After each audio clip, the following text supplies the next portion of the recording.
Welcome to episode 8 of Bobble Pod. I'm Manni Singh. I'm Claire Daniels. And I am Anush, mnatsakanyan. On this episode, we're going to try something different where we're going to introduce you to each of the hosts that have been presenting Bobble Pod for the last 7 episodes.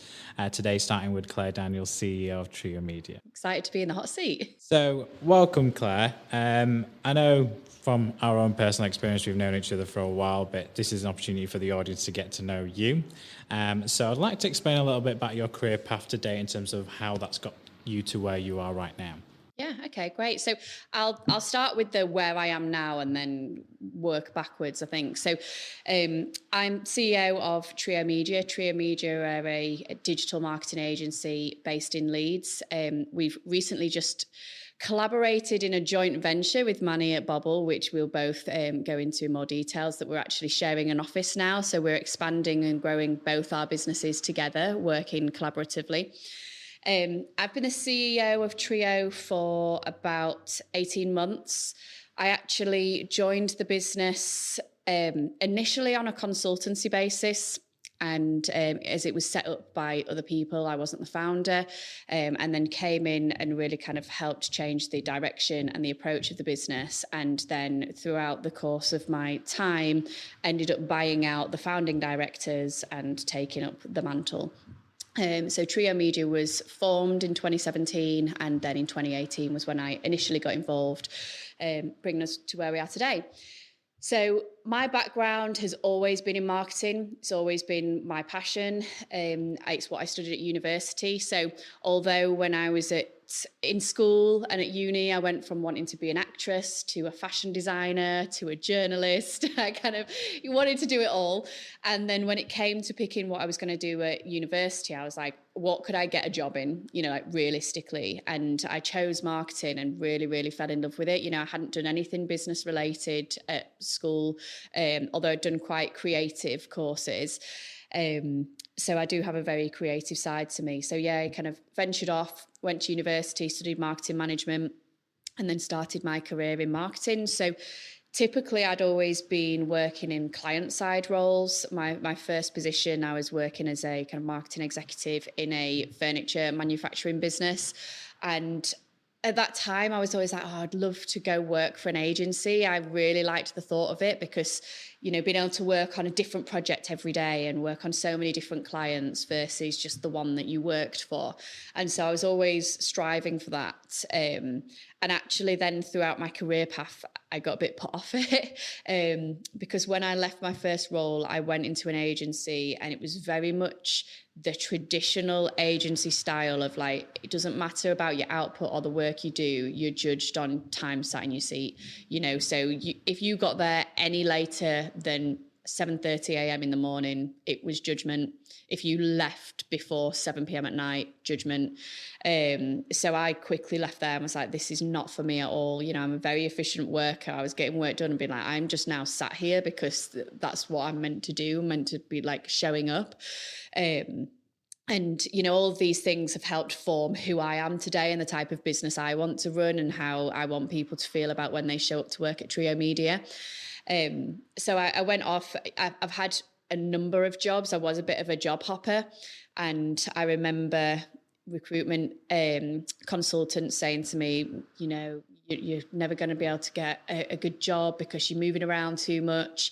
But my view was more, I'm not going to stay sat somewhere waiting for something to happen for me when I can go and make it happen for myself. And in my first job, the marketing manager there, she'd just become the marketing manager after 10 years at the business, and she was waiting for someone else to move on and she would get given that role. And I was like, that is never going to be me. I'm going to go out there and get it and make it happen. So I'd say 2 or 3 years into my career, I was marketing manager at a business, and then worked my way up into various roles, head of marketing positions, and really fell into the tech space. So I've done quite a lot of work in that arena. I was head of marketing for a company that specialised in moving people over to G Suite. It was called Google Apps at the time. But yeah, helping businesses with their like productivity tools and everything like that. Working really closely with Google, as we was one of the only premier partners. So we used to run events at Google's head office in London, which was all really exciting. And then I went off to another technology company called Smoothwall, where I was head of marketing there. And I would really say that that was one of my like pivotal roles in kind of stepping into myself and being given a very strategic position, very leadership focused, and being able to actually go, yeah, this is who I am. You know, this is where I'm at my best, where I'm strategic thinking for businesses. I'm helping develop other people and helping them grow. And actually, I saw a long future for myself at Smoothwall, and you know, the dream of an agency or anything like that probably wasn't as rife in my mind. And then a turn of events happened, which I don't mind talking about. So my brother passed away unexpectedly, and it just made me not care about work at all. Like, I was just like, I don't know how I'm ever going to be bothered again. You know, I had a couple of weeks off work and then went back, and I was just like, I just don't care.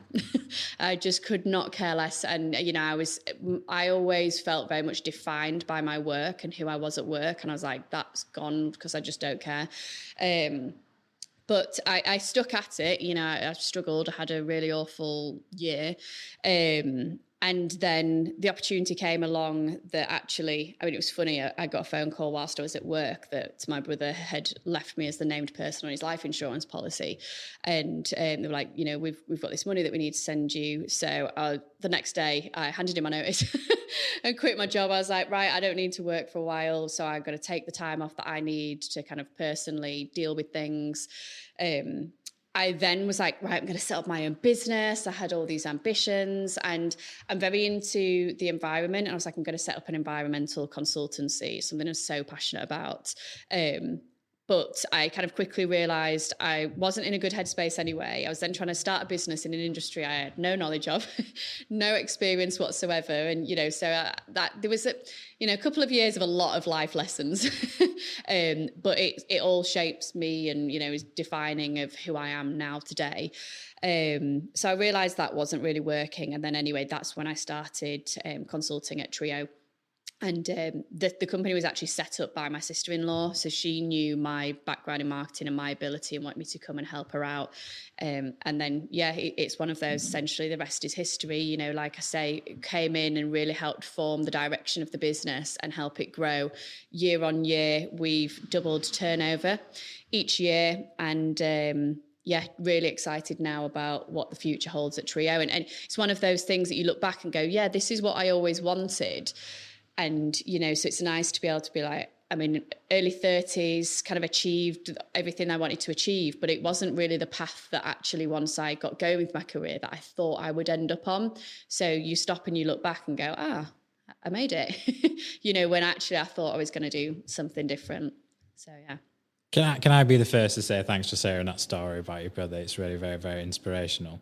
And can I also say you don't look a day older than 25? Oh, stop. So what do you want? I want the answer to the next question. So because you worked both agency and client side, and I haven't had that experience, but it'd be good to experience, like, what have you learned in terms of how that's developed you wanting to be your own boss and your own entrepreneur? Yeah, great question. So a couple of things that I've learned. I definitely think when coming into a marketing agency, knowing the experience of what it's like sitting on the other side of the table has been really valuable for me. And that's how I sell and relate to people. And, you know, as you'll know, you become a salesperson when you have your own business. And, you know, I was always like, I would never work in sales, don't know how people do it. But actually, when you run your own business, you become a salesperson. Actually, I love it. You know, when I have a good call with someone or we win a deal, I'm like, yes, you know, but I do have the luxury of I don't have to do it all and I don't have to do the bits that I don't like. But yeah, that is very much part of the conversations I have with people. You know, I've sat on your side of the table. I understand the challenges of dealing with agencies. And actually those challenges is what's formed the way that we do things differently at Trio, because I know and I've been able to reflect back on the frustrations I have had when dealing with other marketing agencies and gone, right, we won't do that, and like customer service, I think, is really important. And that's something that actually some of the bigger agencies fall down on. So that's something that we've made like really core as part of everything that we do at Trio Media, is delivering customer delight at the heart of everything that we do. So that's really important. And then I don't think anything can prepare you for running your own business. I'd worked as part of the senior management team at a large organisation, so I had a lot of exposure to a lot of the challenges. We went through a management buyout. I was involved in all of that, bringing in new strategic leaders into the organisation, managing a team. But even though there's so much of that can prepare you, you're not prepared for the invoicing and all these little things that come with it, and company's house, HMRC, tax, everything that you have to get to know. I just think you learn it on the job. Basically, it's very difficult to be prepared for that, but you do it, you adapt, and you get on with it. Can you tell me one key defining moment you've had in your career, whether it's that Trio or before any other role? I would say definitely like the moment of being like, actually, I'm CEO now of my own agency, is completely one of the defining moments. But there are a couple. It's a bit random, like a goal I always had was I always wanted to be on TV, but like for my job, because I'd been on TV. I used to be a TV extra when I was at uni to earn money. But I just, sometimes you watch these documentaries and like these people talking, they're specialists in their area. I just liked the thought of doing that.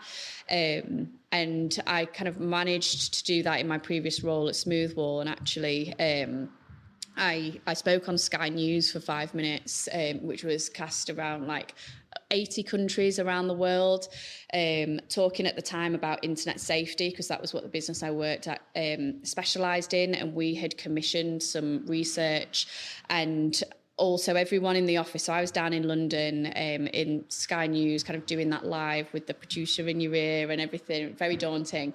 But also everyone back in the office was watching it, and I've still got a video on my phone that I like to watch of like one of the members of my team stood at the back of the room filming everyone else watching me on TV. And when I finished, and they were all like, yeah, go on, Claire. And like I say, like I don't work there anymore, but I still watch that video because it just makes me so proud. So that's definitely a moment that stands out for me. Claire, being an entrepreneur is one of the difficult things like in life. What's your biggest motivation? Success. I would say, I have very high aspirations in terms of what I want to achieve in life. I want to be successful, and success to me is being happy, being able to have the freedom and money to do whatever I want to do. My ultimate goal is that one day I want to open an animal sanctuary. So I know that's kind of worlds away from running a marketing agency, but that is my end goal. And that's the one thing that's been kind of unwavering for me since I was like a small child.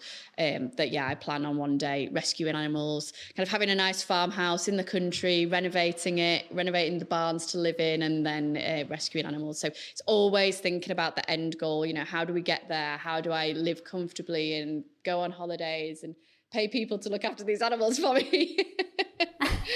It's all about, but equally, because of what I've been through, as much as I've got those end goals and I'm always looking at that, I'm also very focused on time is borrowed and you don't know how long you've got. So kind of living for the moment. So I'm motivated by doing what I love now and what I enjoy, and being able to, like I say, have the freedom to do the things that I want to do and live a happy life. Yes. What advice would you give yourself then to your younger self? Do you know what? Just keep at it. Like you know what you're meant to be doing. Like say recruiters would be like, oh, you're not going to get a job. You need to really stay somewhere. And I didn't listen to them. I was like, no, I'm doing what's right for me. And a lot of people, they start a job. Like I've had friends do this, and they start a job and they hate it. And like, well, I'll give it a year. I'm like, no, get out of there as quickly as you can and get on with something that is aligned to what you want to be doing or that makes you feel good.